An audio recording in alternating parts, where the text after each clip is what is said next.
Meeting to order. This is our annual public meeting. It's required by the Community Preservation Act. This is to discuss projects that we're looking at for considering for presentation to town meeting in April. It's basically talking about the continuing vision for the town in terms of what all is being done. Community Preservation Act allows us to work to use funds for open space, recreation, affordable housing, and historic preservation. And so those are the categories that we have to stay within. And we have 6 projects in front of us tonight. And we expect we'll have a vote later on in the meeting on each of the projects as to whether to recommend them to town meeting. Town meeting is the legislative body. The Community Preservation Committee has the ability to recommend to town meeting, but we cannot. Town meeting is the legislative body that actually will make the decision as to whether the project is acceptable or not. We've had pretty good luck in the past where when we recommend to town meeting usually goes with what our recommendation is, but every year, you have to worry about something being different or someone being different. I'd like to introduce my committee. Hi, I'm Patty. Is this the Community Preservation It Committee? is. Okay, I was upstairs. All right, so I'm Bob Bentley. I'm the chair of the committee. I'm an at-large member. Next to me is Fran Mello. She's an at-large member. Mary Ross is also an at-large member.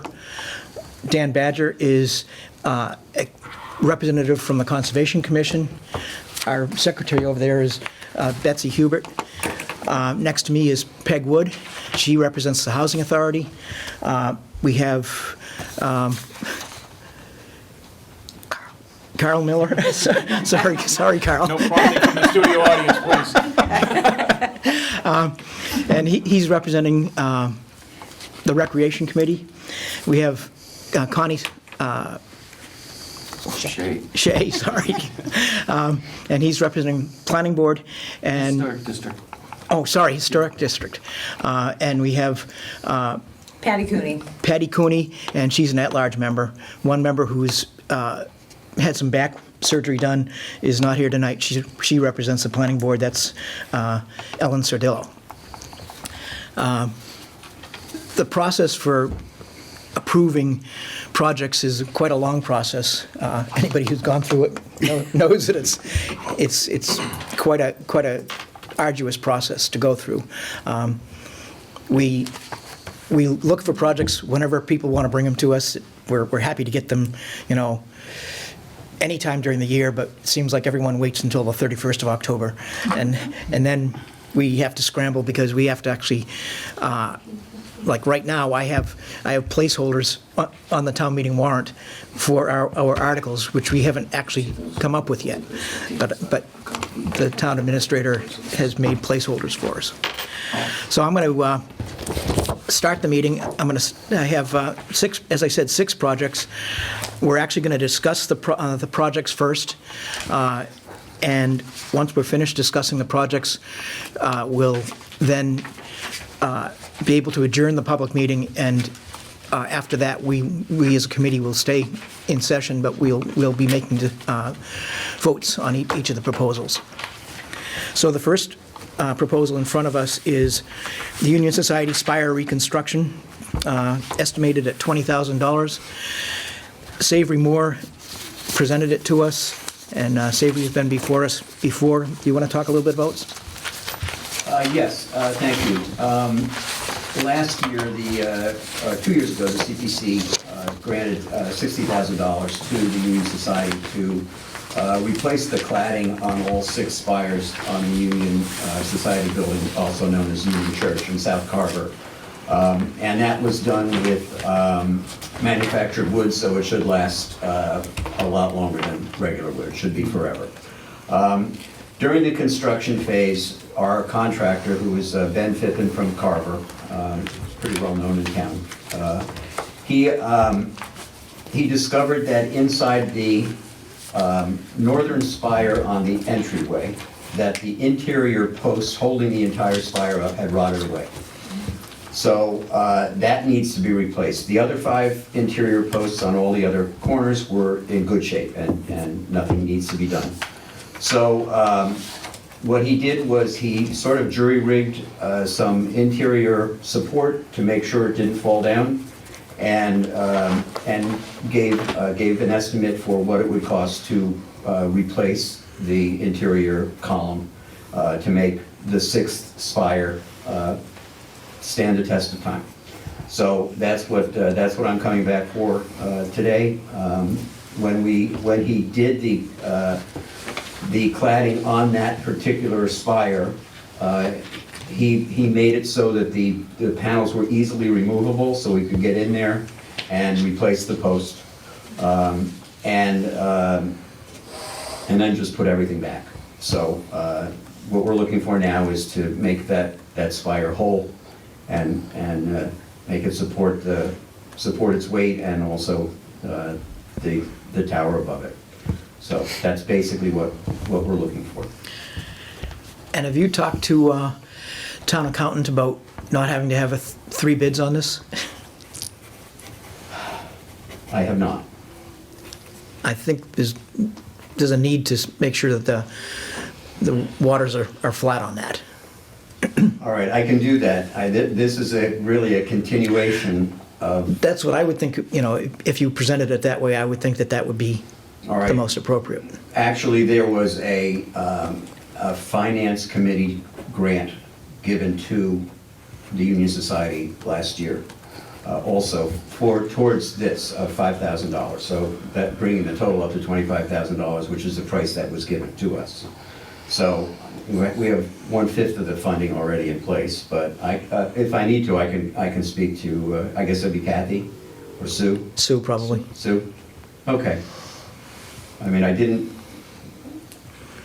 I sent out, I believe 2 years ago, I sent out requests, RFPs, and only received 1 back. I sent out 3 and only got 1 back, which sufficed Right. at the time. Right. So I tried.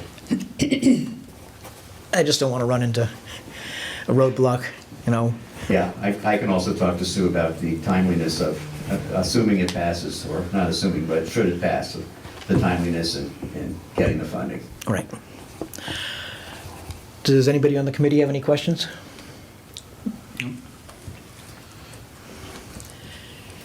Are there any questions from the audience? Yes. I don't have a question, I just say that I support that project. And if anybody knows the work of the Pippin kid, I guess I can, he's a man, but anyway, his work is very good. Well, he's done the spires, plus he did all of the work on the shutters Yeah. many years ago. And he did that through Community Preservation Act funding, so we're aware of what he does, and being the most photographed building in the town of Carver, it seems like, there's some real... Trust me, we look out for that church when we go to the cemetery. I'll call him and say, come down here. Yeah, I'll talk to Sue, but, another thing is that Ben knows what has to happen inside there. Somebody new would have to tear it all apart and take a look. Right, So, right. just doesn't make sense to go anywhere else. Okay. Let's move on to the next proposal, which is a proposal from the Recreation Committee for a pickleball court. Came in initially at about $550,000, and we asked Mary Ross, who put all of this together, to sharpen her pencil and come in, see if we could come in for less money, and it's been cut down now to $330,000 to $325. So there's been a fair amount of money cut from it. Mary, you want to discuss it? Sure. The Recreation Committee first started discussing and planning thoughts of developing pickleball courts in town back in late 2018, early 2019. And at in the August of 2020, our committee voted to put forth a proposal to the CPC. It has, the location has been, remained a high priority down at the property where the old tennis courts are, that are really not safe. They're a mess. And it is adjacent, or behind the Council on Aging. So we in 2020, we requested $100,000. We did have an estimate at that time for about that money, and that was not funded at that time.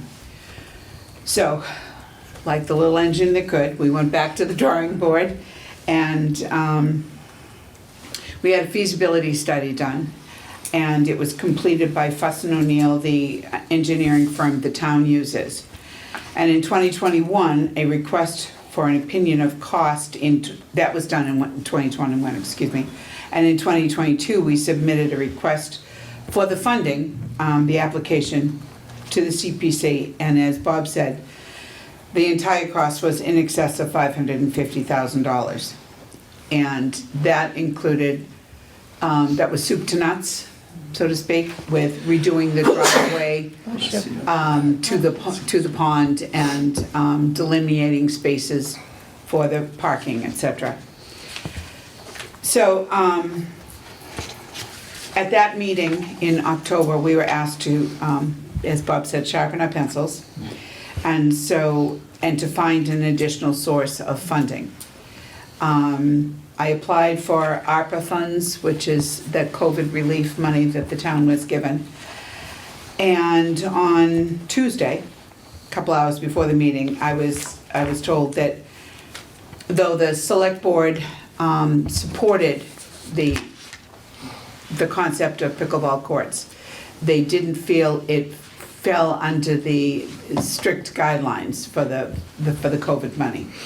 And so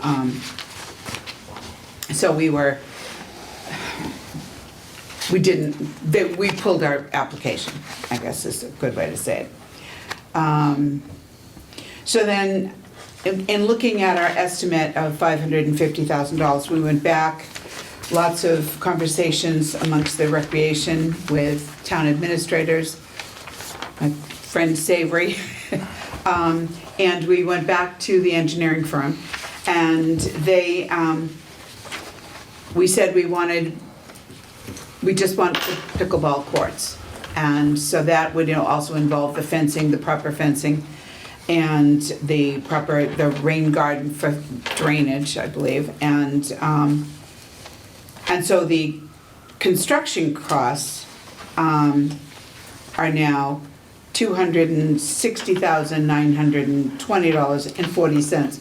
I don't know where the 40 cents comes from. And the other costs, which are the contractor fees and the insurance and bonding and surveying, permitting documents, and the contingency cost, that adds up to $96,070.60. And that brought the new total to $357. But then we went and I met with the head of operations and management. We had been given a gift of time, equipment, and labor to remove the old tennis courts and do away with that, take down the fencing, clear it all up, ready for the companies that really know what they're doing about building pickleball courts. So it's all ready for them. So that took an additional $26,775 off the total, bringing it, as Bob said, down to $330,225. Still expensive, I get it. But we already have a lot of interest in town in having our own town courts. Many Carver residents, Savory being one of them, travels to surrounding towns to play pickleball. Spring through fall. I think you now play indoors too. I don't, but yes, it's Yeah. played indoors. My My husband has an uncle who's 91 and plays several days a week in Pennsylvania.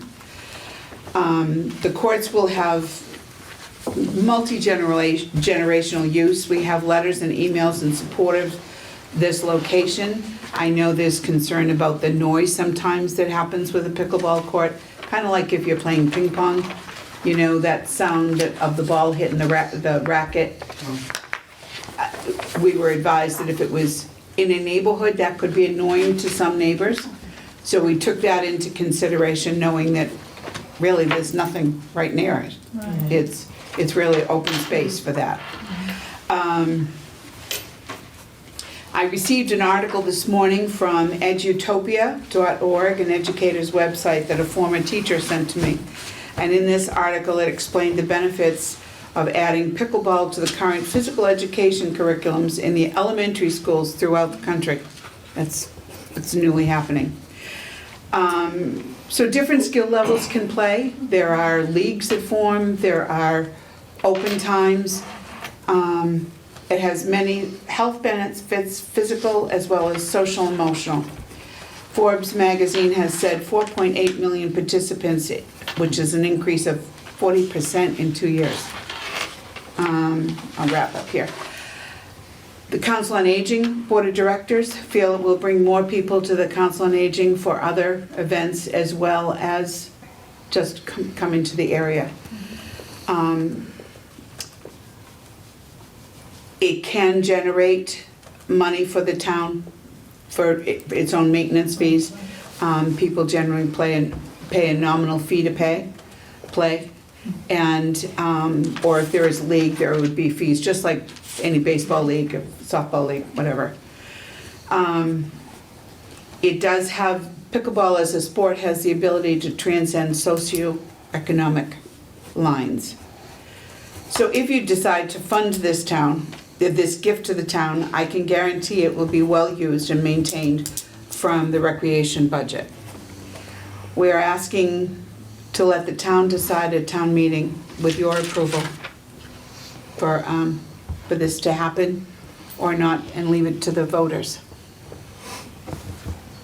I don't know if anyone has questions. Any of the committee have questions? Patty?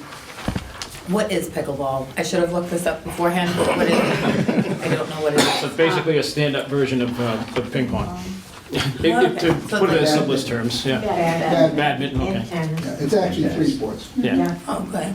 So did the people at the Council on Aging, would they be able to play it? Absolutely. It's wildly popular with the senior Oh, that's population. cool. That's nice. Other Will it be within a tennis court too? I mean, will be tennis allowed on it, like some of them are? They're different courts. They're different Just court. pickleball? Yeah. Because I know we sometimes they build still, them inside tennis, that's why. we did consider that, and if that's what the town wants, it's a matter of lines. We Yeah. would, you know, Yeah. we would be able to produce 6 pickleball courts, but that would leave 4 tennis courts. Yeah. You know what I mean? So, it's a matter of painting the lines Yeah. and nets, different And we nets. did. Other committee members? Questions? Please, I'm calling let committee the members audience first. go first, please. All right, I'm a representative from the Carver Council on Aging, I'm the chair. And actually, I've been to 23 different Council on Agings across the state. And it's very competitive, pickleball right now. It's been like that probably for the last 10 years, I'd say. And currently, there's tournaments going on from one Council on Aging to the other. They take a bus and they come to the Council on Aging, everybody gets out, have a huge tournament, they go for lunch inside. And it's very intergenerational as well. You have grandparents playing with their grandchildren out on the courts, and I just think it's an asset to the town, but we don't have that many opportunities to offer to our seniors in town, and this would be a great opportunity to do something for the seniors in town, and we need to pay a little more attention to the seniors, and I think this is a great opportunity. You can have veterans out there, you can have all kinds of different leagues, so it's not just I think I heard a couple of people say like 90-year-olds will play, but they are. 90-year-olds are out on the court playing, so it's a great opportunity. And this is Michael, and he's on the board of directors, and I'll let him talk. Okay. I'm 80 and I still play. Twice I've qualified for the National Senior Games in pickleball, double singles and mixed doubles. I've been teaching it for over 50-something years. Started in Pittsburgh, Massachusetts. The noise in the rackets, the problem you have here is you're talking cheap rackets that are made of plywood. A good pickleball racket has a soft surface on it, okay? So it doesn't make as much noise as you would think it does. It basically the ball looks like a... Wiffle ball? Wiffle ball, thank you. The largest growing group of pickleball players is 18 to 32. Wow. The largest group is 55 and older, but that stays about the same. Yeah. This other group is getting bigger, but it's now being, well, like I say, I taught it in the schools, and it really catches on big. And we had a guy in, trying to think what town I was in, he was on one leg, played on one leg. Oh. He could hop around on that one little leg, and he was pretty good. But I mean, he moved around well. If anybody has any questions for me, by the way, does anybody know how pickleball got its name? I didn't think so. I did read that. A senator from the state of Washington had his kids playing outside, and they were playing this game. And the problem was the dog kept grabbing the damn ball. His name was Pickles. So the game became pickleball. And that was back in the 60s. So it's been around a long time. Any question? I'd be glad to answer. Thank you, Michael. Any other questions from the audience? How about any other questions from the committee? I do. What are the long-term maintenance costs, replacing of nets, repainting, and various other maintenance costs regards to this? And how will they be paid for? It would all come out of our budget. The recreation budget, not your budget. Right. Not this committee's budget. No, out of the recreation budget. And do we have an estimate on the long-term maintenance cost in regards to it? Or? I would say that we could ask the school how often they repaint those tennis courts. I don't know that it's within 5 or 6 years. I don't. No. I think it's longer than that. Yeah, I don't think it's that often, no. They last quite a while. It was not like- definitely something we could fit in our budget. It's not like there's yearly maintenance costs. As far as the equipment goes, that would be the responsibility of the Recreation Committee to replace as well, nets and stuff like that. That would all come either out of our budget or out of our revolving account. Because it seems to me, and these are some of the issues that I have with it, it's being put on an old tennis court that was already paid for by the town that fell into disrepair. The town didn't maintain it or upkeep it, and that's why we're coming in, or the proposal's coming in to redo it as this. One of my other concerns is it's very expensive, and $330,000 and doesn't seem to fit into the master plan for the town in any way. And one of my other big concerns is that this committee appears to become the funding source for the recreation department. 70% of our funds spent in the last 10 years or over the lifetime of this committee has gone to recreation. We're still paying for a football field. We're still on the hook for that for another 6-7 years at $450,000.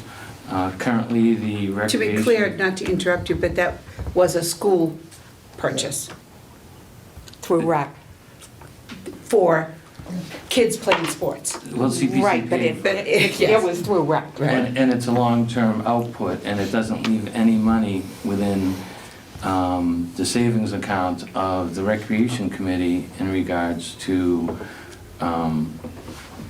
it's empty, right? There's, as a matter of fact, it's at a negative balance for several more years in regards to recreation.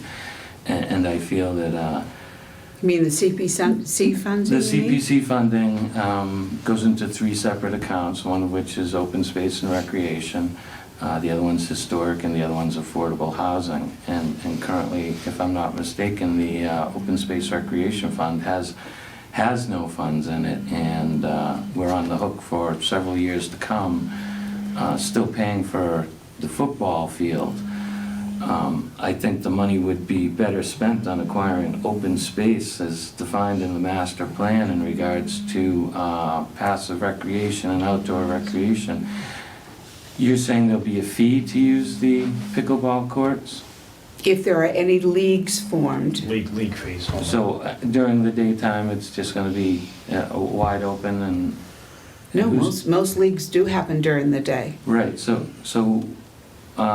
where do the Carver residents fit into this schedule if the leagues are playing during the day? I suspect the Carver residents would form some leagues.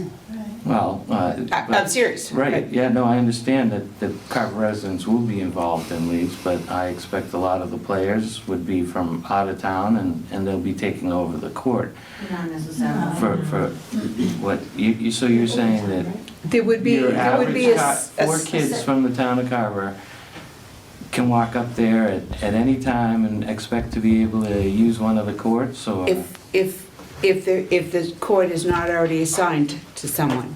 We have, as on the Recreation Committee, any event that we do, we have a sign-up. It's a website. And so we haven't worked out all the details, but there would be sign-ups for league times. There would be sign-up for free times. Do you want to speak to that, I Emily, would. please? Hi, my name's Emily Slavin. I'm actually a recreation coordinator here in Carver. It is a part-time position, but this is, we haven't gotten that deep into it. No, but we will be visiting other towns. I've called other towns. Mary's called other towns. We also own already My Recreation, so there is a calendar where you can sign up. I currently do this for all of our youth sports in the town. We also would be putting porta potties in there through the recreation. We have that budget. We pay for all the porta potties already at the town beaches, the fields and things. So there will be open court time, there will be time to be blocked off, and that would be all through a program we already own.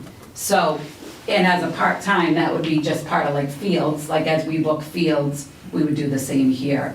So we do have a partial plan, but we didn't want to get too deep into that part of it if we are not funded, so. Well, what? Like right now, if anyone at the table had children that wanted to go throw a baseball around, if the field is open You're and welcome. not in use, There's nothing stopping. it's open to anyone to use it. Right, but this is different because it's very specific to the sport. What percentage of time will be open time for Carver residents in general? Well, that would depend on how many I was leagues gonna say- we brought in. Hi. If I may, just so we don't go down a rabbit hole here, because we're a little bit, this is kind of getting to be a little bit of a cart ahead of the horse. A lot of these things can be figured out, just like a public pool has a regular schedule where this one lane is open for open swim. These lanes are for the swim team during these hours, and things like that can be regulated to make sure that the regular public, if a couple kids want to come in and have that court number 1 available to them on, different time slots, then that's something that can be worked out, but that's... I understand that, but my concern is if the residents of the town of Carver are going to be paying for it, then there should be a certain amount of time set aside so that it's not completely taken over by leagues, especially in, say, the afternoon hours. I think we're saying the same thing. Exactly, you're saying the same thing. We don't, like I said, we haven't got that far down the road yet. We haven't decided we're gonna block Tuesdays, Thursdays, and Fridays off for the town and have leagues on Wednesdays, Tuesdays, Thursdays, you know what I'm saying? We're gonna get, it didn't make sense to set that schedule up yet because we don't know what the requirements are gonna be. Can I say But something? we definitely plan on setting aside certain times for open. I have to play in 3 different towns. Okay? So either way, about people coming here, I gotta go there. And it costs me gas and time and money and everything else. The other thing is, the older people here, right? How much money do we pay in taxes? How much do the people pay for schools? Yeah. You pay a hell of a lot more for the damn schools, I think but you you're don't gonna wanna take- give, I think you're never gonna mind, I'm tell me- being excuse passionate, me, I'm being so, passionate. Let me finish. Mr. Bentley, I'm just I- telling, you're talking about money for everybody, Mr. Bentley. then talk for money for you everybody. request, Excuse me. Sorry, I'm just loud, that's all. I'm out of here. Wow. You didn't let me finish, so I just want to point that out. Emily? Another idea might be is, so how the school handles their rental of school fields is we have like a pecking order. So there is a policy created by the school so that high school sports get to use their fields first, then it's youth sports, and then it's outside leagues. So we could have a pecking order, just like that, with this, where Carver residents would be first, and then, so that's a document that's created by the school that recreation is signed off on, and it's a fee schedule and all that, and we could work something just like the document that's already created. So, just as an idea, we do work with the school, because we do have a lot of people that, you know, might wanna just use it if it's open, or might wanna rent it, so there is, a lot of those things have been thought of at the school level and, town level. So I'm not sure that we're here tonight to discuss the minutia of how to set up the whole process, or the whole program. I believe that's the rec committee's responsibility. You know, I hear what Connie's saying in terms of having concerns about the amount of money that's being expended, and I think that's that's a valid concern, but I'm not convinced we need to spend a lot more time discussing the minutia of setting up a league or setting up pickleball rules. Savory? Yeah, I just want to add that about 3 years ago, maybe even 4, there was a senior study done in Carver, basically around the Council on Aging and the future of that. There are more than 4,000 residents of Carver aged 55 and over. And in more than 60% of them considered themselves active and were looking for things to do. Pickleball is a wonderful sport for seniors because it is, each game is short in duration, and you can take a rest for an hour and play again, or you can continue to play if you're up to it. Recreation isn't for the kids, it's for everybody. And this may be, recreation, but it's geared towards seniors. As Mary said, the games are played during the day, and they're played from as soon as there's good weather. As soon as there's snow not on the courts, people start playing. And during the week, most kids are in school, so those courts are going to be used by seniors, mostly retired people. So when you're talking about spending the money, you're talking about spending the money on seniors, not on recreation. And going back to his statistics, 10,000 people a day in the last 10 years were turning 60 years old. So if those stats that he just gave have been almost up, you can add about 250 more people to those stats. So. Okay. It was also supported by the Open Space and Recreation Survey that happened last year. I have a question about security, and related to maintenance. Because of the isolation of this area, and I assume there's no lighting or security cameras. Not yet. What happens if, unfortunately, the place is vandalized?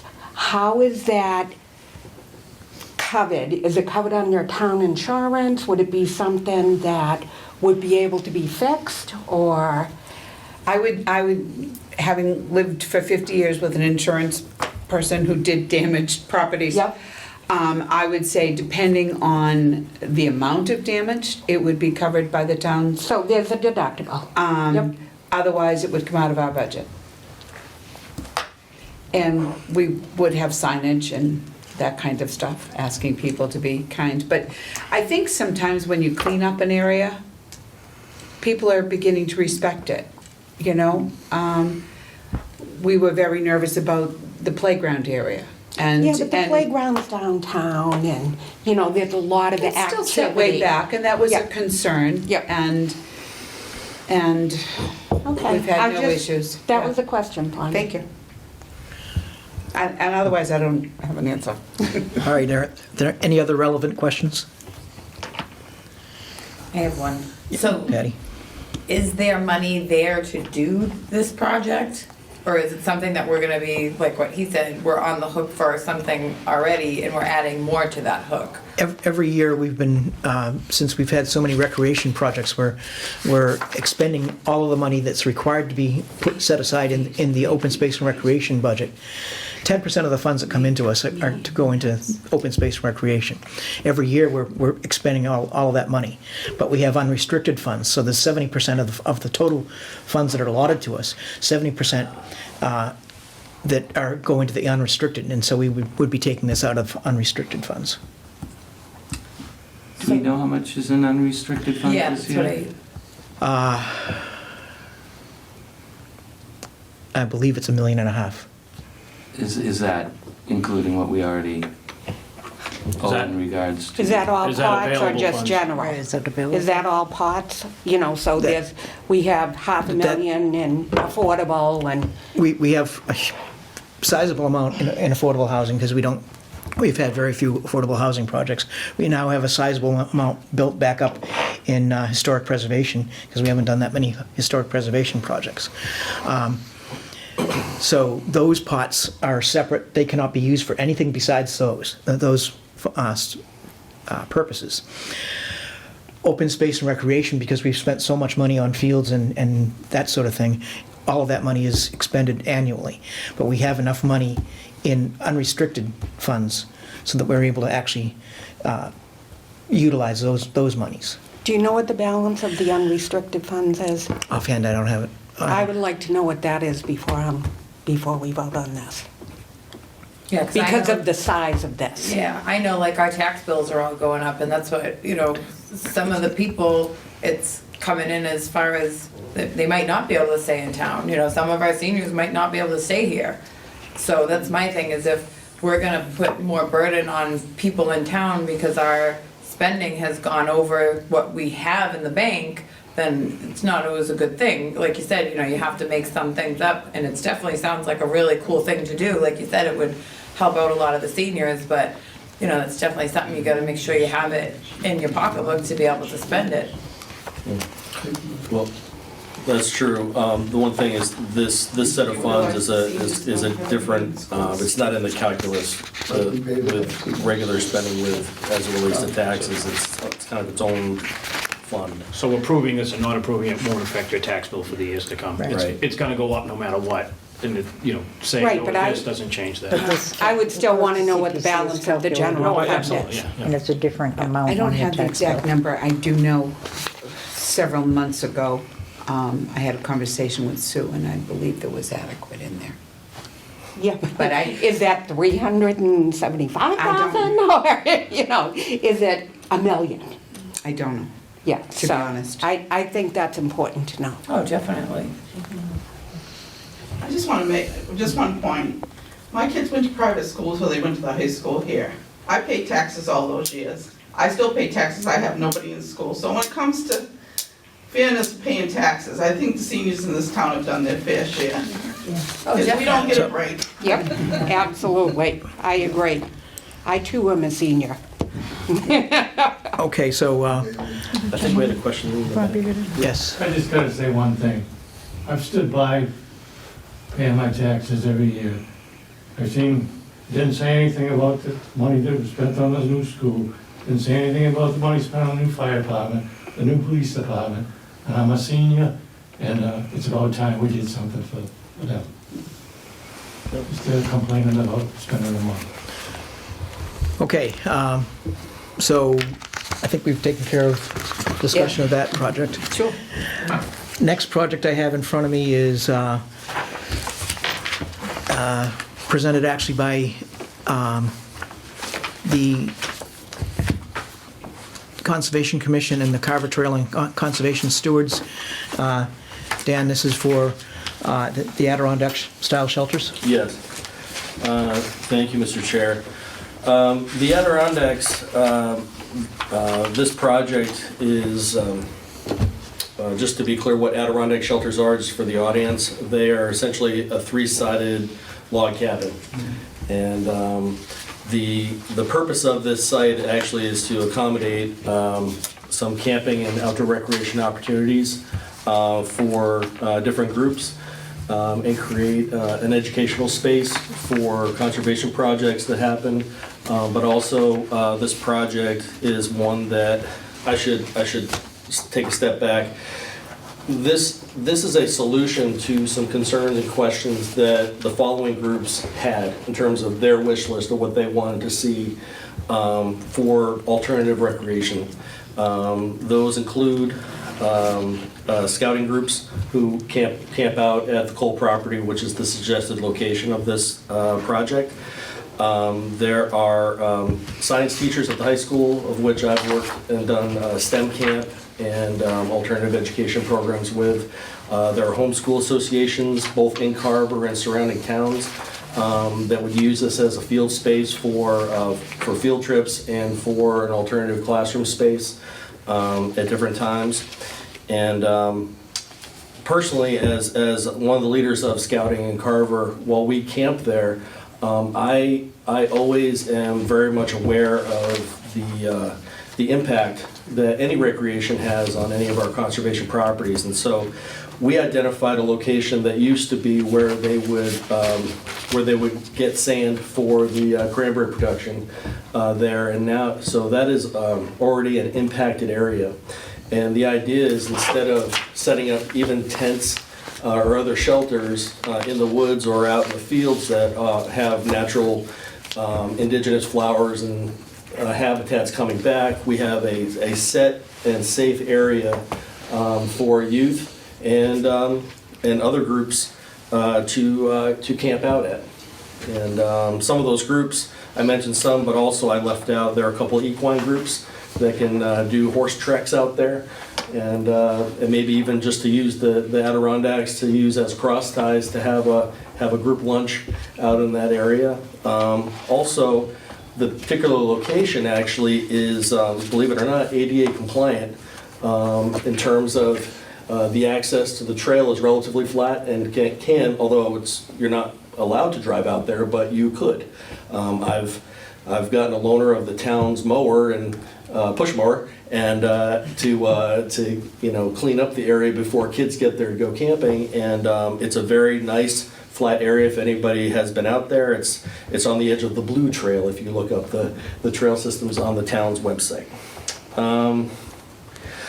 Like with anything else, whether I'm advising an Eagle project or any other conservation project in town, we just finished last year a suspension bridge, which was a community project. Came out great, and it's a real source of pride I think for this committee, but also for all the volunteers that played a role in building it, and now all the people that are doing their family selfies out there. It looks like half the families out there look like they're trying to start their own 70s band with these lined up photographs of their families. This project, like that one, has to have a maintenance plan. It hurts me to see good projects happen and then see them wither away. So with that, we have the following groups that will be sort of the working arm of the maintenance plan. Of course, the Carver Trail and Conservation Stewards. The Boy Scouts and Girl Scouts in Carver have played a role in trail maintenance, and this will be added to their workload of in-kind labor. And there is a new homeschool association that wants to get on board. And also, I should say that local sheriff's department and environmental police are interested in using this as a class space for classes for them. They have field work that they need to do, and this serves as a classroom for them. So, in terms of the cost, it is we're requesting $48,000. It will be specifically for the following. There'll be 2 Adirondack shelters.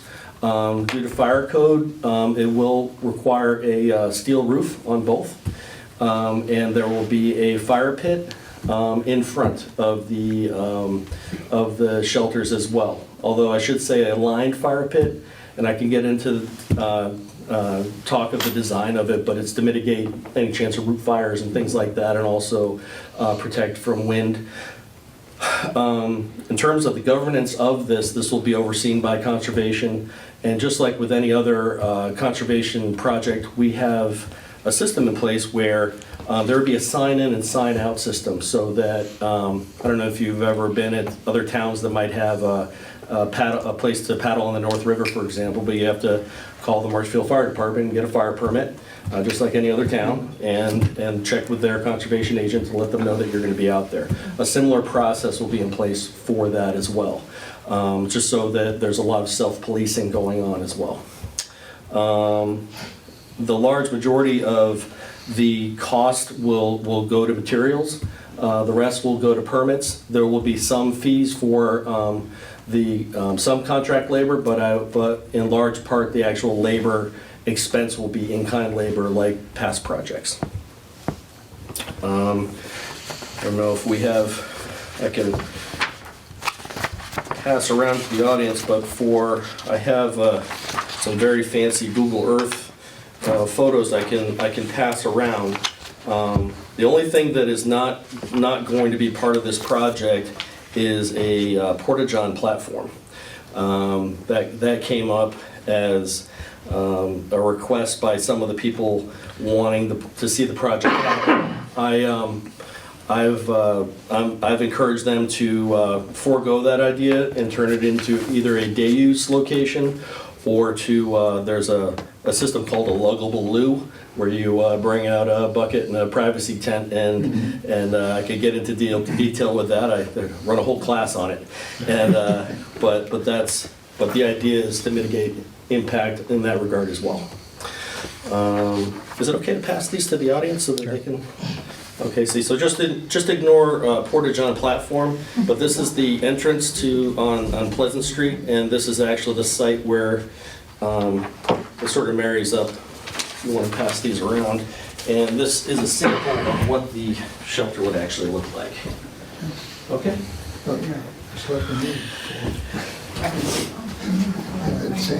So, comments from the committee? Nope. I think this, I'm sorry, Dan, it went from 40 to 48,000, what was the big jump up in? Yeah, so just like the bridge, it's overbuilt, but for the purpose of longevity. This is a one-time ask, and we were looking at rough sawn lumber, but we're going to go a little bit heavier duty. It'll be a log cabin style structure where we'll be hand tooling the notches, and there'll be some education opportunities as well in showing people how to actually build things in this way. So it'll have much of the feel of a barn raising, just a little bit slower, because there'll be some new people that'll be learning the skills, but also it's something that I'm hoping can turn into not only a outdoor classroom space, but also a classroom as it's being built. That's sort of my personal goal for the project. So. And how are you going to provide security out there if nobody's actually using it? Right, so I'd be lying if I told you that there wasn't some good faith out there, but there will be some trail cams actually set up. Some of them, there are some habitats that we've already put owl boxes and things that we already have in that area, where those trail cams will serve multiple uses. So we're monitoring certain species out there anyway, but they happen to be in line with where the Adirondacks are. That'll be one piece to it. The other is I've found that the more we create interesting spaces like this, the more the public actually does a lot of the policing as well. And I know that might sound naive in thinking, but you know, we had a trail cam set up by the bridge, and nobody's been, you know, marking it or graffitiing on it, and it's been up there for quite some time now. So. Is it posted that there's cameras? No. and also the. This is the first public acknowledgement of the cameras. It's also adjacent to the 3 acres of town bogs that I was very involved with for number of years, and the bog pump house that was there was never vandalized. So I mean, there are definitely dirt bikes that go in there that are a problem, but as Dan says, the more foot traffic you can get in there, the less the dirt bikes are going to be out there, and so that's good. So I know this might sound okay or not okay, but they just put a brand-new Wi-Fi system in a Council on Aging. They can just put a security camera out in the back to aim at the tennis court or the pickleball court. Talking about that, we're talking about his Adirondack sheds. You're gonna put that out there? That's a good point, though. I mean, those things are definitely be No, I mean, part if of you're it. using a trail camera, then they could use a trail camera on a tennis court too. Hey, I'm working on some grants to get a live feed into one of those owl habitats, see if I can get any action with that. To watch, yeah. Yeah. Oh, that'd be great. So, yeah. All right, any other questions? Yes, go ahead. Is there a nominal fee assessment to establish a long-term maintenance fund for these structures? Yeah, so there are a couple in-kind requirements that the listed groups have that will be part of the stewardship process. But the other is there is a Mass Trails has a grant that's specific for things like maintenance. And while we could delve into, conservation has an account that is a maintenance fund as well. That's one I wanted to stay away from for bigger projects, because the maintenance of these once built, and one of the reasons why we're building them as hardy as we are is to mitigate that being as big of an issue. Whereas if we just did, thin walls on framing or whatever, people could beat on that, and whereas this, good luck. How are you gonna handle trash and human waste and various other aspects of this? Right, so I mentioned the luggable loop, that deals with the number ones and the number twos, and that's actually literally hauled out after use. So again, there's a sign in and out process for any group going in there. Now, for people, it's open to the public, of course. So in terms of that, there's no plan outside of the regular maintenance that we have been doing on the trails. No trace too.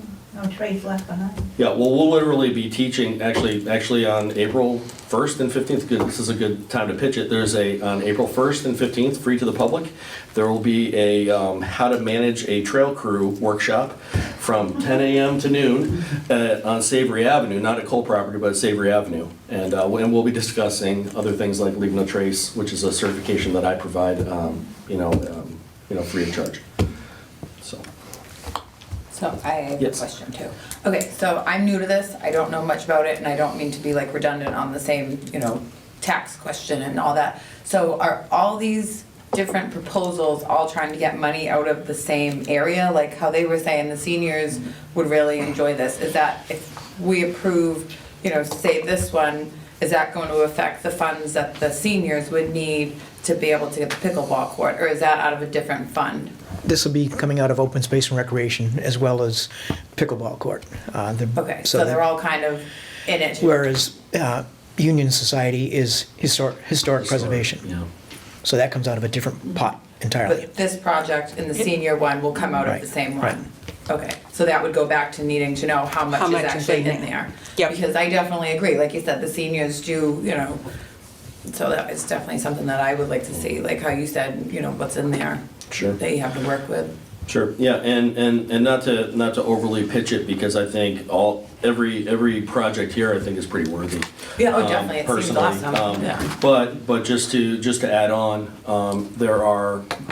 in terms of maintenance, there are going to be invited groups to play a role in maintaining, just like you see on the street, this mile maintained by this store, this company, and so it's not just civic organizations, but opening up to making other business owners actually get engaged with things that are important to all of us. So that said, the other reason why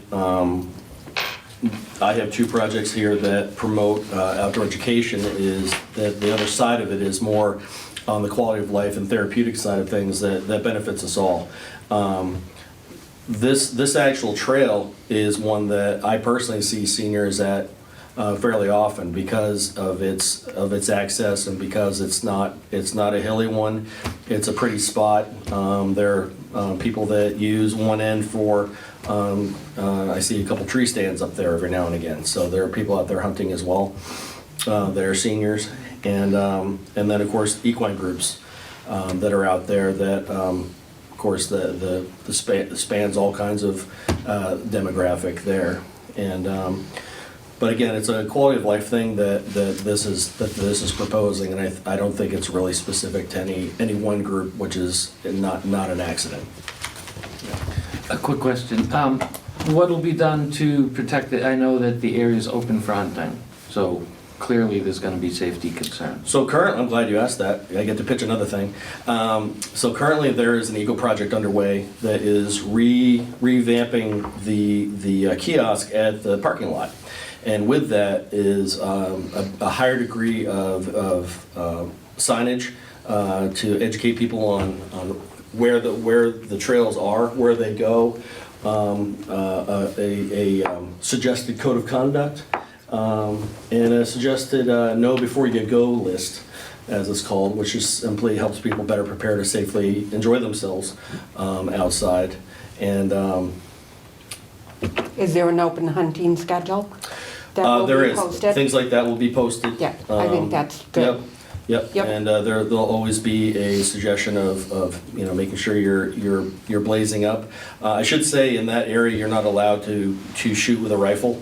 There is a short shotgun season, but it's predominantly a bow hunting area, and so it's and the places where hunters tend to select are not quite in that area, and are certainly pointed away from that area anyway. So. Now, the coal property is under the stewardship of the Conservation Committee? Yes. Commission, yeah. Now, I've been there plenty of times. I see hunting blinds up in the trees and trail cameras splashed all over the place there, and I didn't think that was really allowed. So, has the conservation taken any action in regards to that? If they can't keep this place clean and safe, then it raises questions of the long-term viability of these structures, kids. So you're saying if there are people hunting in a given area, then by and large it's an unsafe area to be. No, I'm just saying that what my concern is. Because the way you described it was that there's a kaleidoscope of trail cams and tree stands and barrels bearing down on anybody walking. No, my by. question That's was how it if sounded. the Conservation Commission can't keep not allowed activities out of there. So obviously, our job is one to both educate the public and one to give guidance. But in terms of enforcement of certain things, that's where we would call the environmental police. That's where we would let our conservation agent know, and then we let proper authorities take it from there. There are some things that take a little longer in terms of turnaround for, there are a couple spots where there are a couple tree stands I know that are out there. I've asked, I was like, can they take it down? I've called the Sportsman's Club, and a couple of them probably even know whose tree stand it is, but we can't go and touch someone else's property, which is what that is. And so then we leave it to the environmental police to handle those kinds of things. Mm-hmm. But by and large, that's I never find, and I bring my children out there all the time, I never feel unsafe. But there are certain times where I'll know that it's hunting season, and then so. We all grew up in Carver, we all have to wear orange in the woods. Yeah. You know. Yeah. Okay, so let's move on to the next project. Okay. Next project is Avenues of Honor. Estimated cost is $82,500. Dan, you want to discuss that? Sure. All right, this one is coming out of the historic bucket, for those that are interested. So let me just get over to my handout, hit that. All right, so this is something that that initially was proposed by the Carver Cultural Council and the Veterans Networking Collaborative, which is a volunteer group that gives coffee shops and things like coffee hours for networking for veterans in the community. The proposed program is called Avenues of Honor, and the plan is to purchase flags with the image of a Carver resident veteran who has been active duty and served their country. There are a series of flags, and I'll just, while I'm talking, I can pass around a sample.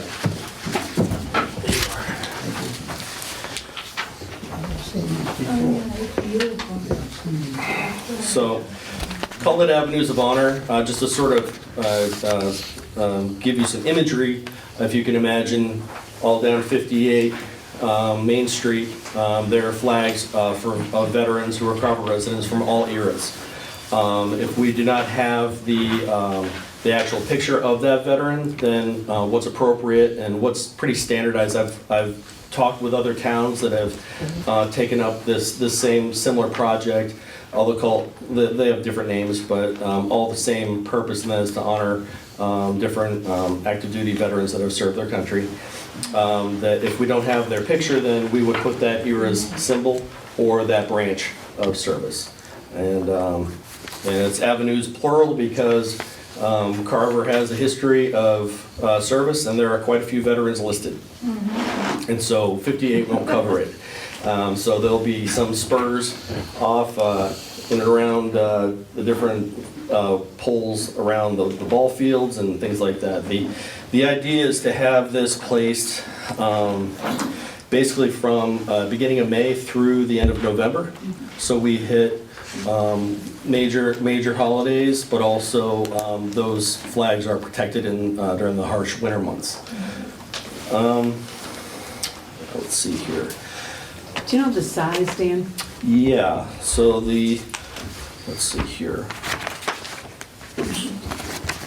Sorry, it was in my other folder.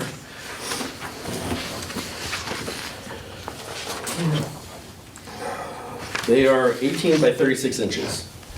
Okay, so foot and a half by 3 feet. So they are, you can get them bigger.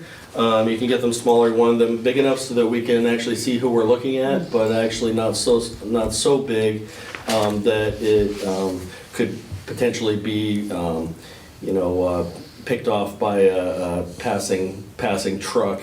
There are some standardized bracket systems for this exact purpose.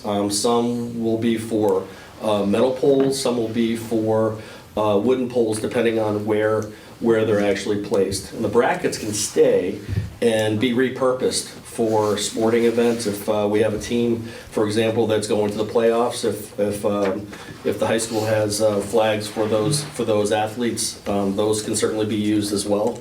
So there are multiple purposes for this.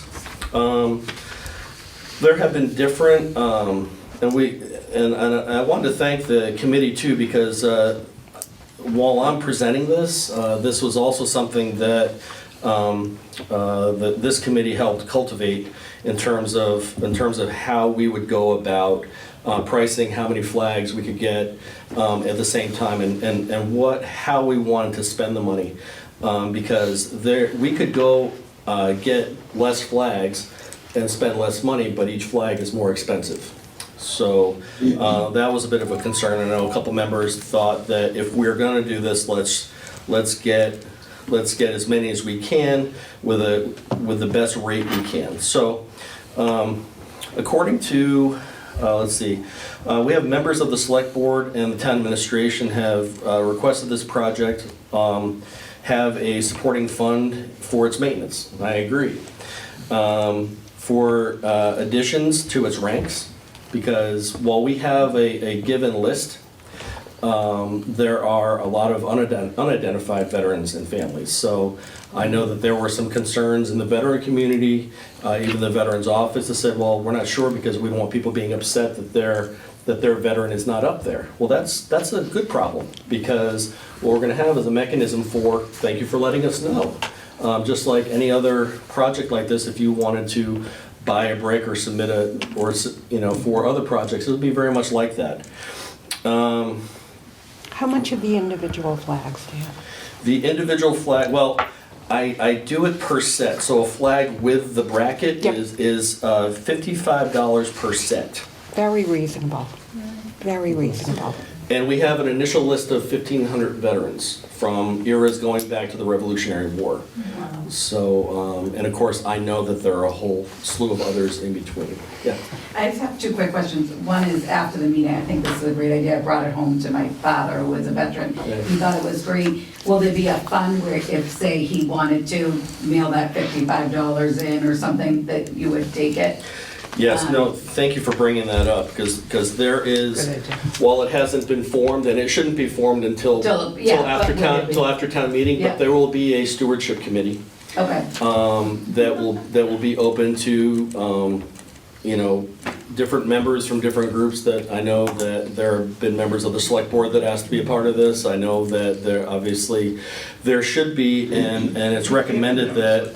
well, that's what my father was saying, yeah. That we'll be working and liaising with the Veterans Office and the Historic Society, but at the same time, we don't want to burden the Veterans Office, for example. They have a lot. They're pretty busy with the services they provide as it is, hence the need for this stewardship committee.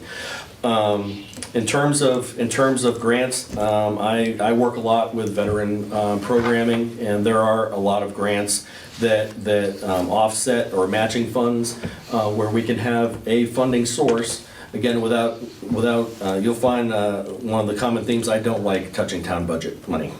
It's something that bothers me too, and so anything I can do to find other forms of funding will be implemented into this. And I have a slew of ideas, but again, this is a stewardship committee that I would like to have them play a role in cultivating a sort of a team idea of what everyone's comfortable with, from the Historic Society, from the Veterans Office, from this committee, who will be who the stewardship committee will be accountable to the preservation committee for funding it. So. And then you said Main Street, would you consider like South Meadow Road or some of the other 44, other streets? I heard you say Main Street, I just didn't know. It's just an imagery thing, but yeah, we would start off on Well, I Main know Street. 1,500 seems like, I don't know. Yeah, I mean, it sounds like a lot, how long is, a 58, but you're only gonna get maybe 400 flags. Right, Like that's if what I you was stick to wondering, Main if you Street cons- alone, so. If you considered other roads in the town, Yeah. like South Meadow Road or something. Yeah, certainly, leading to the high school Yeah. is a great thing. Anything that leads to, and going down into, spurs off of Main Street, getting over to the COA and other areas of town that, are meaningful to us. Okay. For sure. And we have so many veterans that we're gonna need that mileage, so Yeah. it's not a problem. Yeah.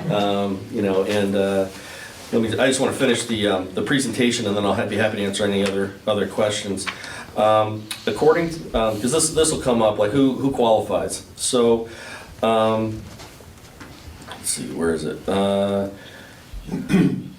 This is the selection criteria, because folks would want to know.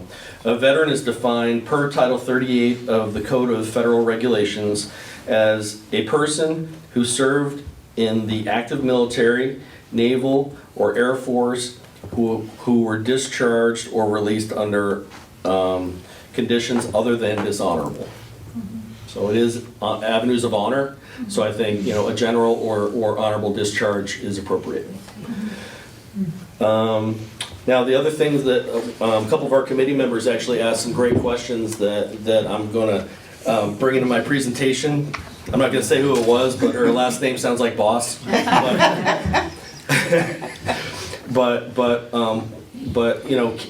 does every veteran have to participate? Absolutely not. And I think one of the things I would suggest to this stewardship committee as one of their first acts is to come up with a questionnaire for identified veteran families. Would you like to participate? Because that's certainly up to them. Do you have a photo, or would you prefer the emblem of your branch of service or your era of service?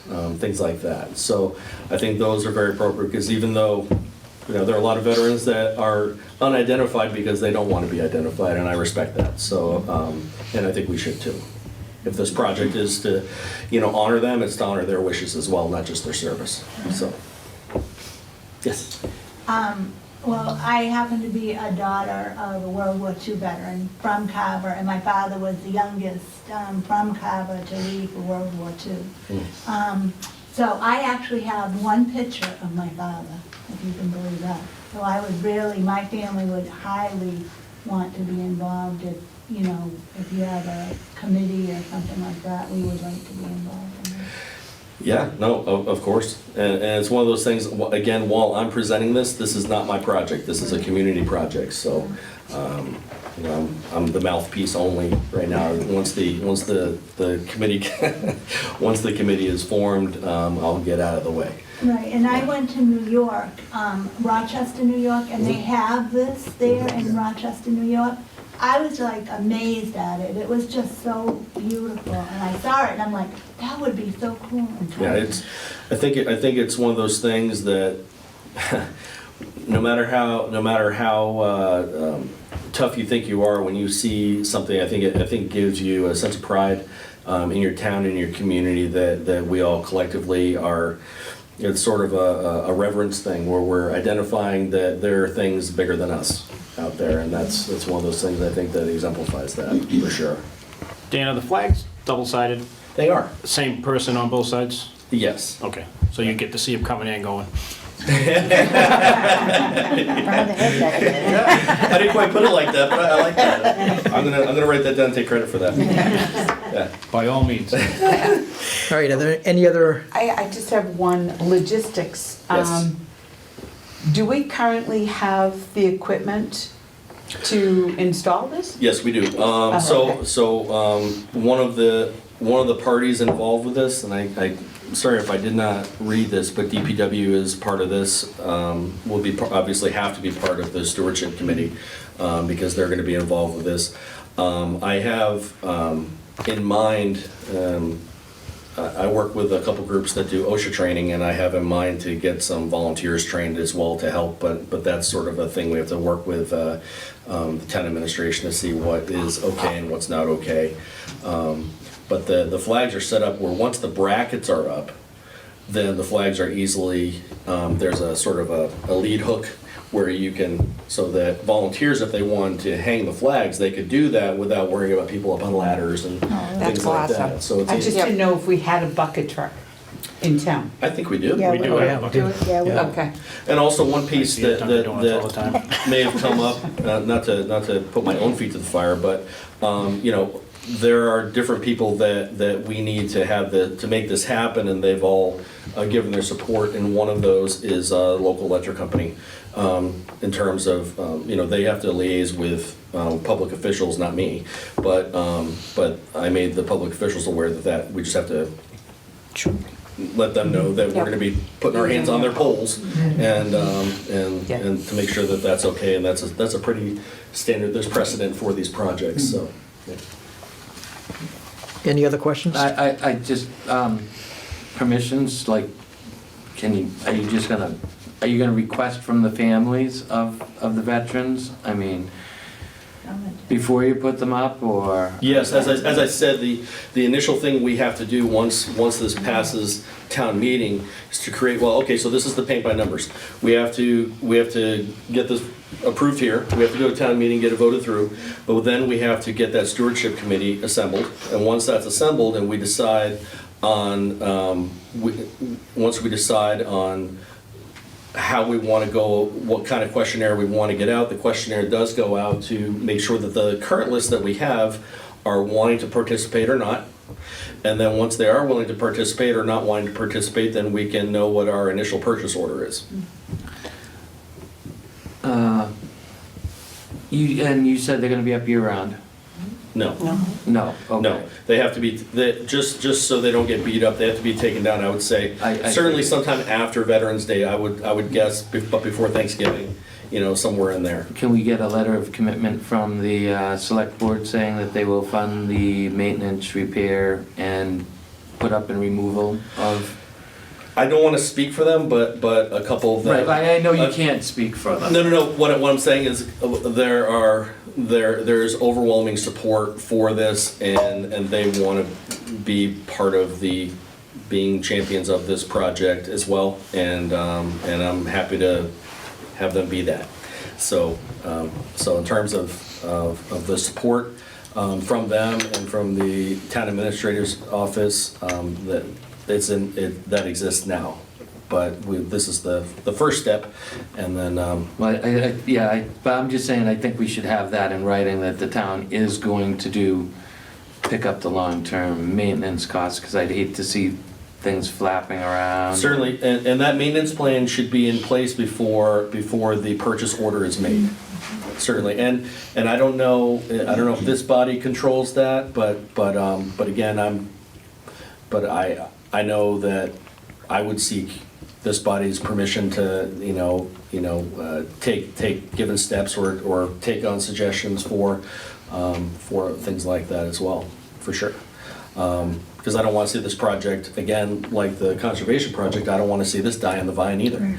So, it means a lot to me personally. Right, 'cause I just think that the committee needs the assurance that the town is willing to do the work and take care of this in the long term. Because, again, it would be very sad if So their to graves were that, tattered or yeah, just... to that, I would like, just because I think it engages the community more, is if we do have an assigned fund for this project, so targeted fundraising, if you would, so that it takes the burden off of the town, but we could have the, some type of check-in process, a checks and balances process with this committee and the select board.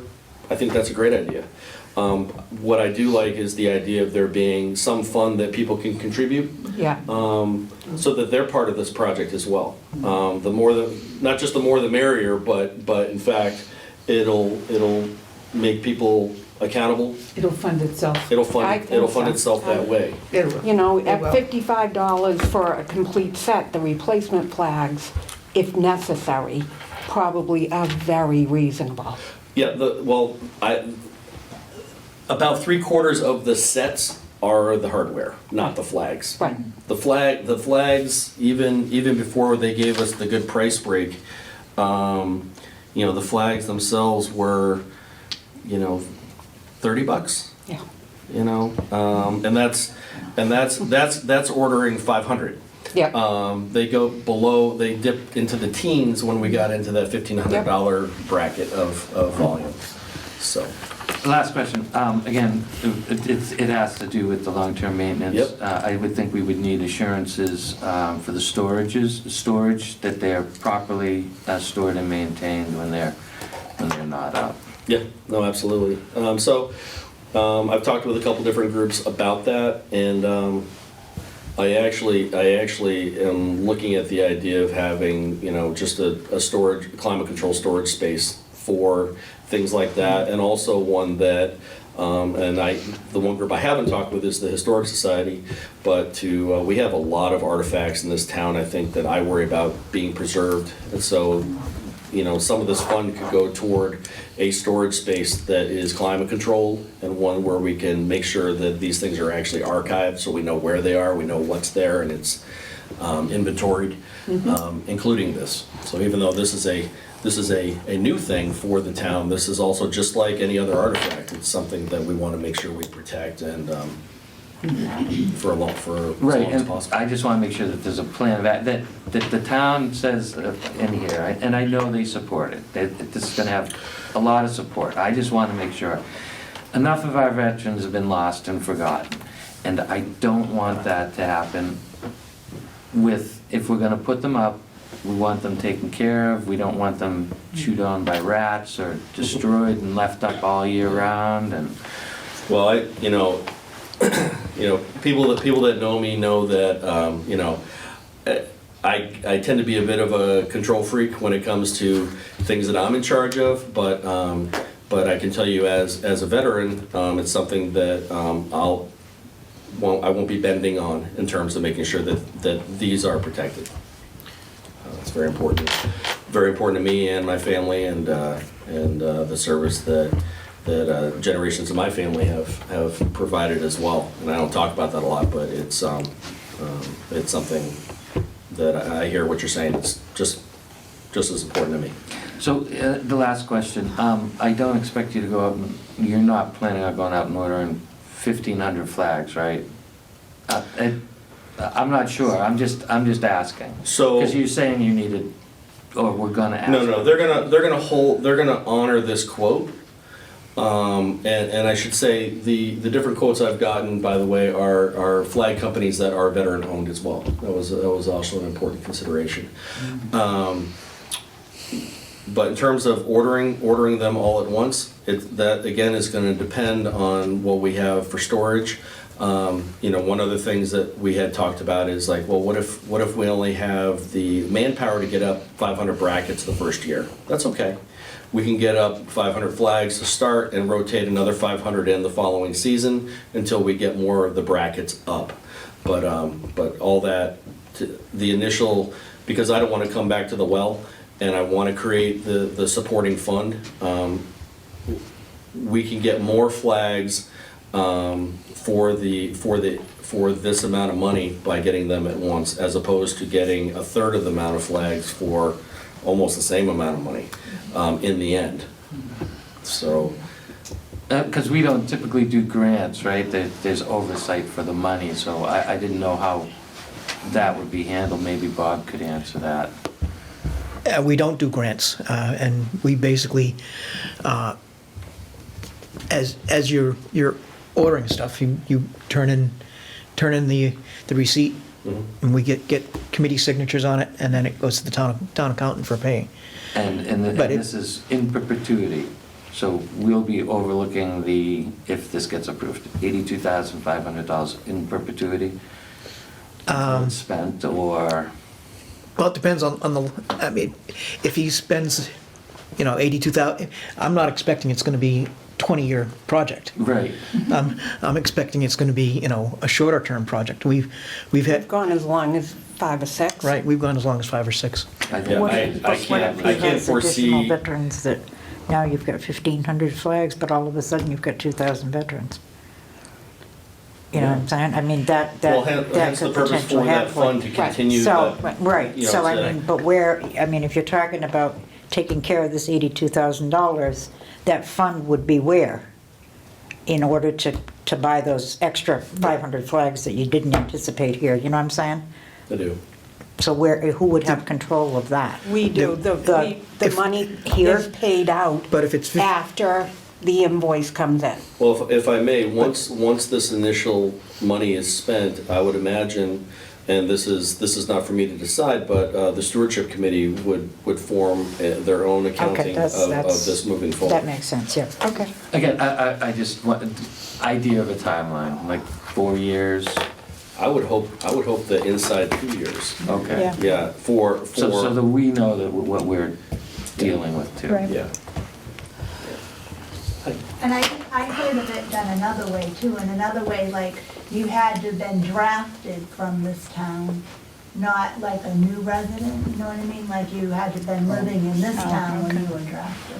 I'm just saying, that's what I heard at Well, another. what if you volunteered? Yeah, You're they one of haven't those- one of drafted those for 50 people. years. Because you thought it was a good idea. No, I'm not drafted, but when you I know, left. Enlist. I'm teasing. Enlist. Seemed like a good idea at the time. No, but I'm just saying, that's what I had heard. Yeah, All right, I think we need to and move again, on. that criteria is one that I think is for the stewardship committee. And these are all questions I hope that people are taking notes of, would bring to the table when that committee is formed. All right, I think we need to move on. So if we can move on to the next project, which is Nature's Classroom, proposal for 44 Lakeview Street for funding request is for $57,000. Yeah. It's been brought by Dan also, on behalf of the Conservation Commission. All right, so,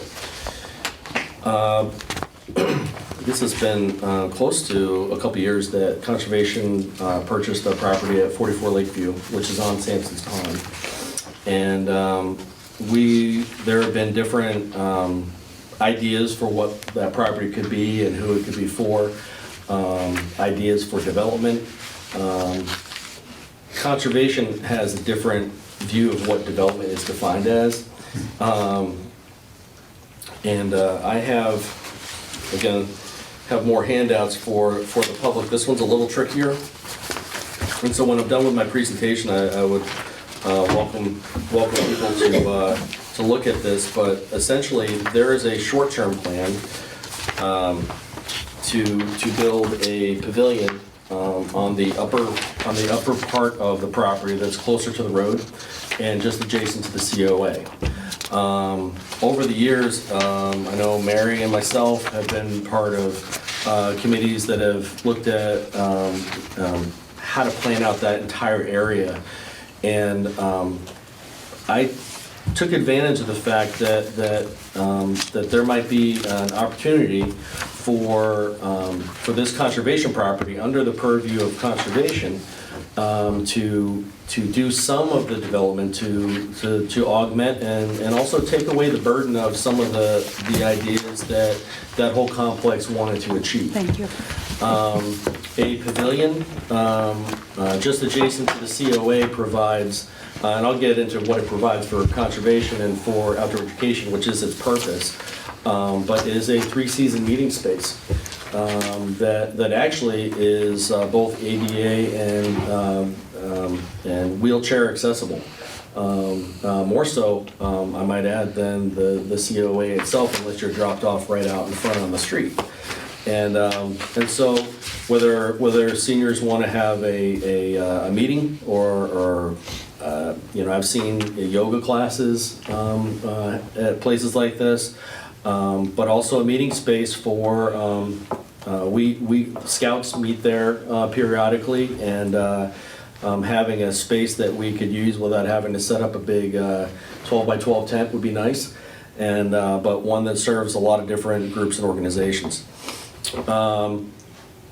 Moving down into the property, there are other areas that, and again, this is the short-term, part of the short-term plan that Conservation's been talking about.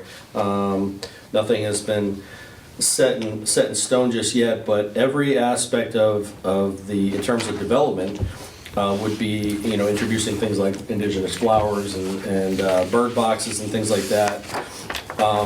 Where the money for preservation would go into are the following things.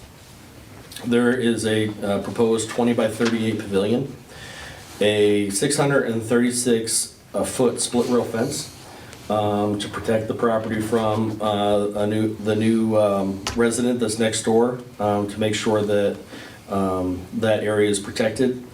A 12 by 12 observation platform that is down by the water that would have resting benches with views of the lake itself, and a seasonal floating dock for whether it be for walking out to or just fishing off of. But again, a place that could provide some interactivity for that property itself. I'm not going to get into any of the long-term goals because they're not linked with this committee. But again, this space, the purpose of this space is to encourage outdoor education and STEM studies with the high school, and that is the main purpose for the request for these funds.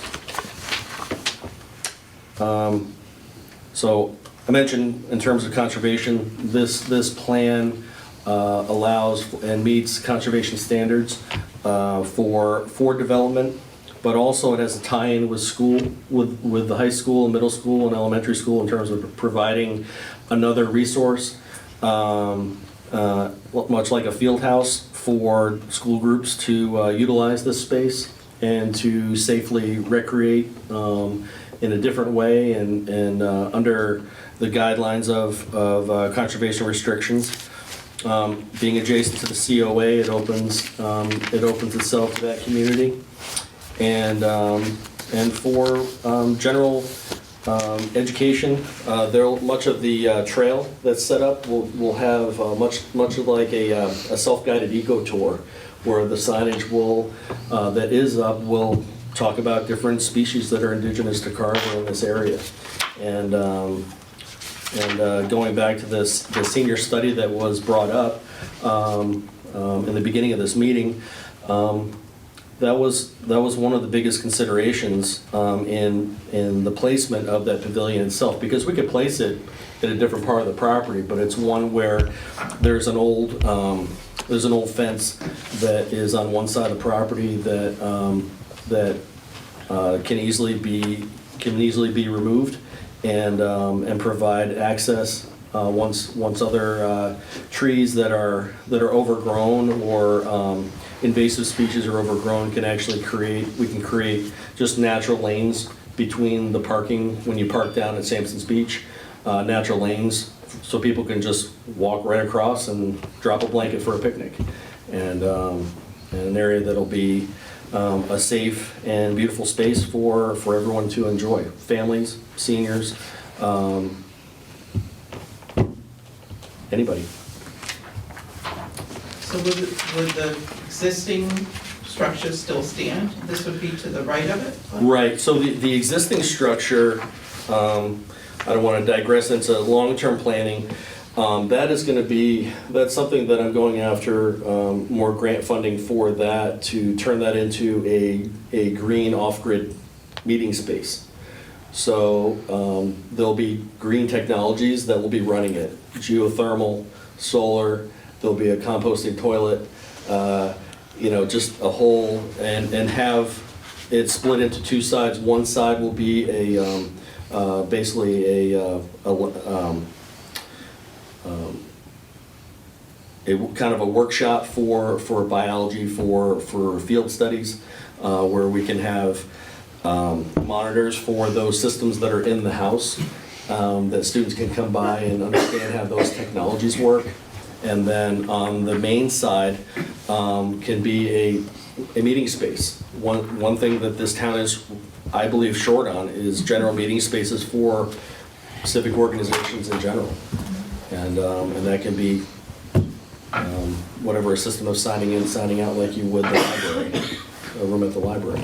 So, but again, that's outside the scope of this.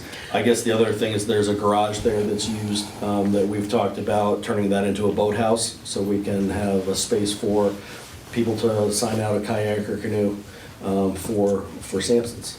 And I think Mary has. oh, Did I read in your proposal that it would be a natural base, it wouldn't have a concrete base? yes, that is very, and I know the picture I had was just an example of a post and beam structure, and this does have a pad. It would not. Because conservation doesn't allow it? That's Or- right. Okay. They're sticklers when it comes to that stuff. Yeah. No, I was just thinking overall safety, walking, not clumps of grass and stuff like that. Yeah, no, it'll be some type of either gravel or if anything, maybe repurposing some of the trees that are there to Wood make chips. wood chips. Yeah, because it's just really going to be Okay. a series of 6 posts. Mhm. Yep. Okay. So my question was, there's two of them. What is the cost of the split rail fence? Yeah, I have the breakdown right here.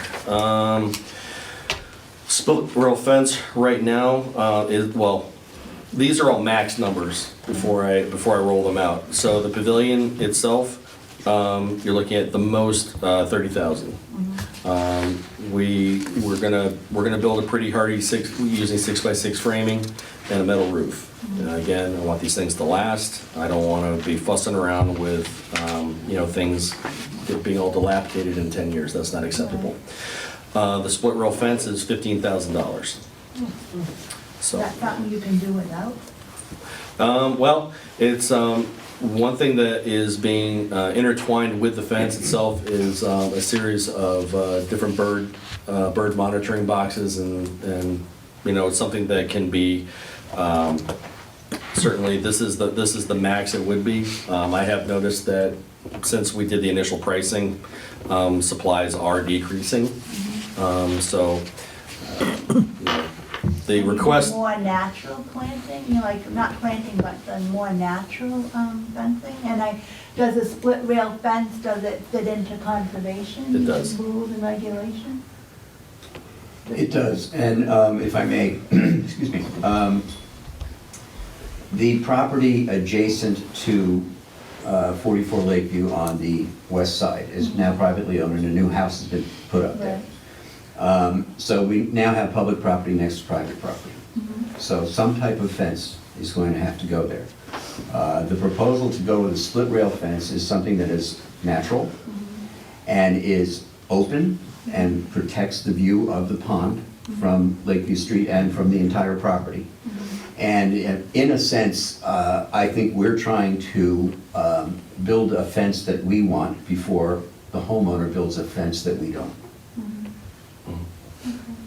Valid point. And I like that. and besides all the people concerns too, the thing that's good about a split rail fence is it allows the critters to move back and forth, and we don't want to impede on that either. So we want to. All right, and then the other question was, you were talking about building a green, that other building, a green building? And That's not part of the proposal. I know, but are you gonna come back to this committee for that money and fund it? No? So this is basically, like, I don't know where this is, I wanna try to go out there and see myself. For this, is it gonna be so close to the pond that, cause like, people from out of town always come to Sampson's Pond. Right. I don't know how they do as far as enforcing the beach stickers now, because I haven't been there in years, because it was so many out of town people were there, I couldn't watch my own kid. With this, is that gonna be an issue, do you think? Is it that close to the pond where it's gonna be a ton of out of town people? Are the cops going to enforce the beach stickers?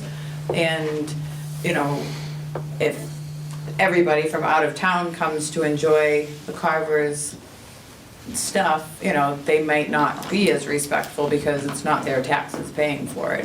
So that would be my only concern is it gets pretty rowdy down there sometimes, or at least it was when I was there, hence the reason why I don't go there anymore, because it was so many out of town people. Oh yeah, no, of course, and this goes back to what I've talked about in terms of the more these spaces are used by people who are using it for good reasons, of how this space gets better policed.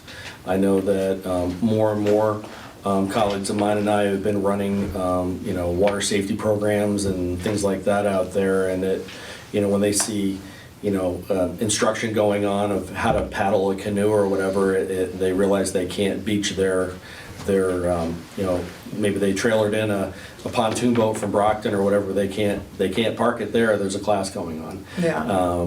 But that's one of those things that, again, outside of the scope of this, but certainly a concern that, you know, there's an SOP for, or procedure for when or if those things come up to address those issues for sure.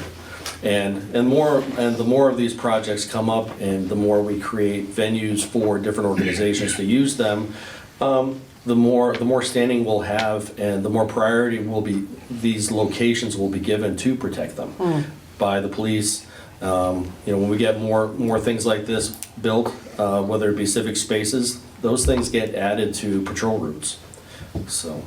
That's I would hate to see it get damaged. Right, and that in concert with other projects going on too, I have no doubt that this is a space that will get a lot more protective traffic. Yeah, because like you said, if it is in that same vicinity as the pickleball court and the COA, you know, potentially having cameras, you know, set up to see if people are doing things, you know, if it ends up being an issue, then at least those cameras could potentially be utilized for the police department to be able to know that, hey, there's somebody down there, we need to go see what's going on. Yeah.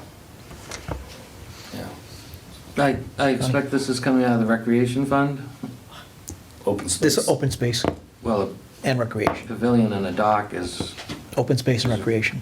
right, so it's for recreation, which is fine, I just wanted to clear that How up. are you defining recreation? Well, open space isn't a dock is a structure, and a structure isn't an open space. It's a seasonal dock. Right, and Actually, that's fine. the So- category is open space and recreation. Right, so, okay. So my question is, long-term maintenance and funding, again, for these projects? Same list of answers, and we can go over that as with the Adirondack shelters. Again, Okay, so, conservation has a maintenance fund, but also, scouts, have, over the past 2 years have been I should give credit to Boy Scouts and Girl Scouts and Cub Scouts, have been essentially the working arm of a lot of trail maintenance projects that have gone on in town, and are under the sponsorship of nonprofits. And those nonprofits now that are, that hold those sponsorship duties, have agreed to make part of their budget part of protecting and developing these properties, because they're looking for a place that's central for these particular organizations to call home. And so 44 Lakeview, I can't claim that, hey, this is scouting headquarters, but that's kind of where they're wanting to go, to have a safe meeting space for these kids, and also for these after-school programs that I know STEM programs, both at the middle school and high school level, are looking for space as well. I can't speak to how they'd be helping or supporting, but I know that creating this apparatus for them will go a long way to putting that as part of their budget for support. and then finally, I'm just gonna voice a concern that was already raised, that spending money on a split rail fence, which is more or less to identify the property boundaries, doesn't seem to fit in with the purposes of the money. That should be done by either the town, because there's, again, gonna be long-term maintenance and upkeep costs in this, but the purpose of the fence is to define boundaries, and what's being told is that it's to define the boundary between you and the neighbor. There's nothing to say the neighbor might not put up his own fence anyways, so it's a lot of money. Right, but what is, sorry. I believe that there is a consequence to inaction. And one thing that not putting up some type of fence that's appropriate for a conservation property is a mistake. Because when a private fence gets put up for their privacy, one of the elements to this property is in fact the broad view of Sampson's and having an open space, and also meeting conservation's duty to make sure that local habitat and wildlife are able to move freely. And the only type of fence that will allow that is a split rail fence. We can't tell a private citizen, say, hey, you can put a fence, but it's gotta be a split rail fence. We can't tell them to do that. We can tell them, maybe, when they get inside that certain amount of feet from Sampson's, but not the whole length of the property. That's not our place and not in our purview. So what this does is a proactive measure to make sure that all the things listed in the mission for conservation, the things listed in the mission of this particular project, and the goal of this project and all the parties that played a role in contributing to it, that we're honoring what we said we were going to do, and that is to make sure that this is not only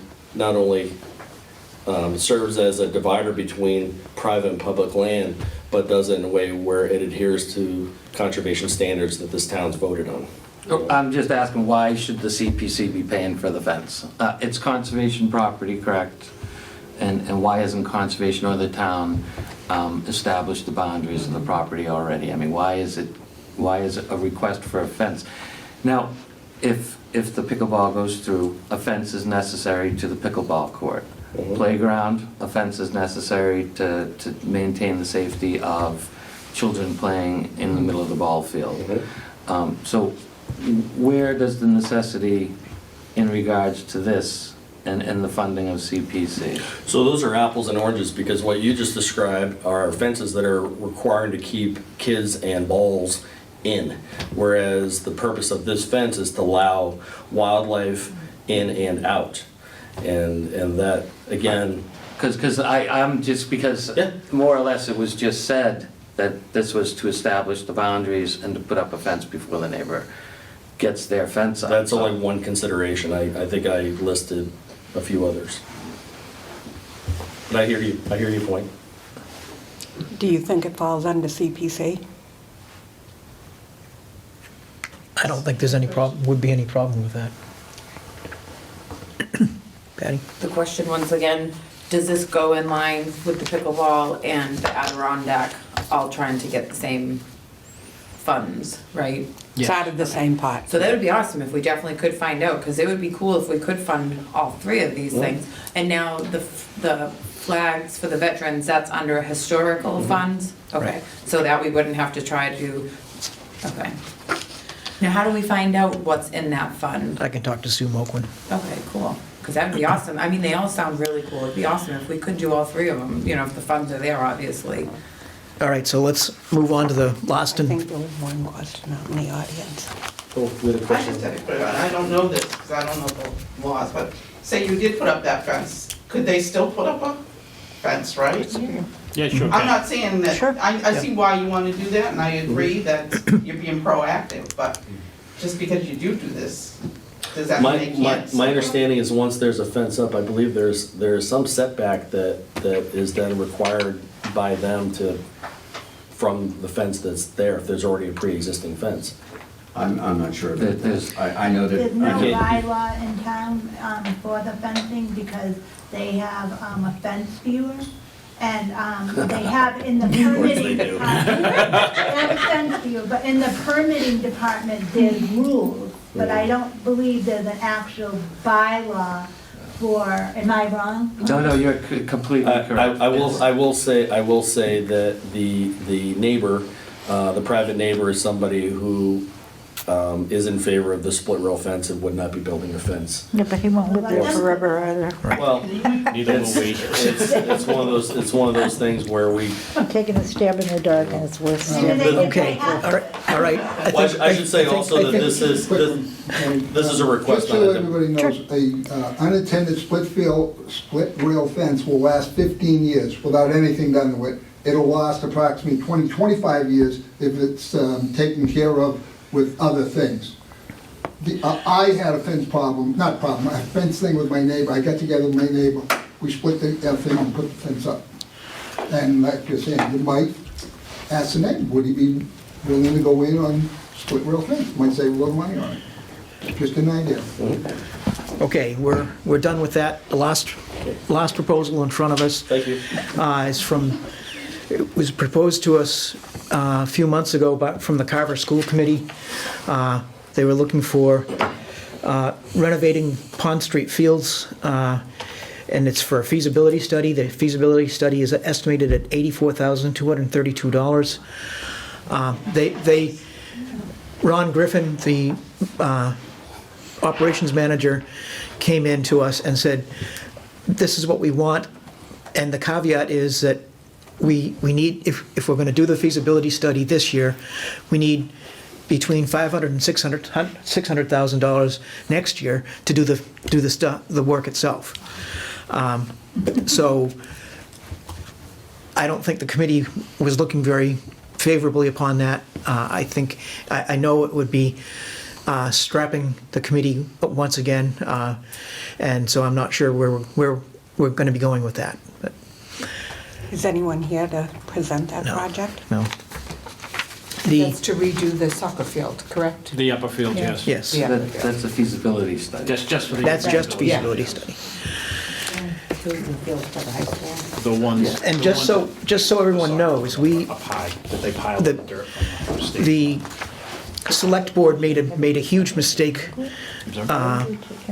almost a year ago in terms of deciding that the monies that the Community Preservation Committee came up with were grants, and they are not grants.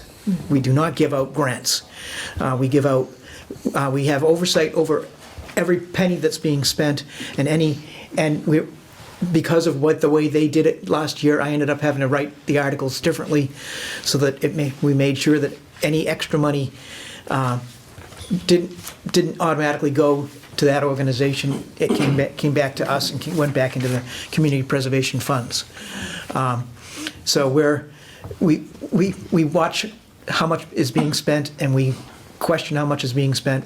We actually assign a committee member to be the liaison on every single project, so we have constant checking of the projects to make sure that we're in touch with what's going on. If I exclude the Pond Street fields, the estimated amounts that we're looking at right now for this, what we've just gone through, is $537,825. And I have heard from the committee that we don't really want to be voting on this tonight, so we will at our next meeting, we will be voting on all of the proposals. However, we can't wait until the end of February. Right. Because the town administrator, the assistant town administrator won't let me get away with that. You said you've taken long enough. Exactly. So at this point, I'll close the public meeting, and that allows Area 58 to pack up and leave if they want. We appreciate your coming in and taping us tonight. I'll make a motion, right? Yes. I'll make a motion to close the public hearing. I'll second. Motion's made and seconded to close the public meeting. All in favor? Aye. All opposed? The ayes have it.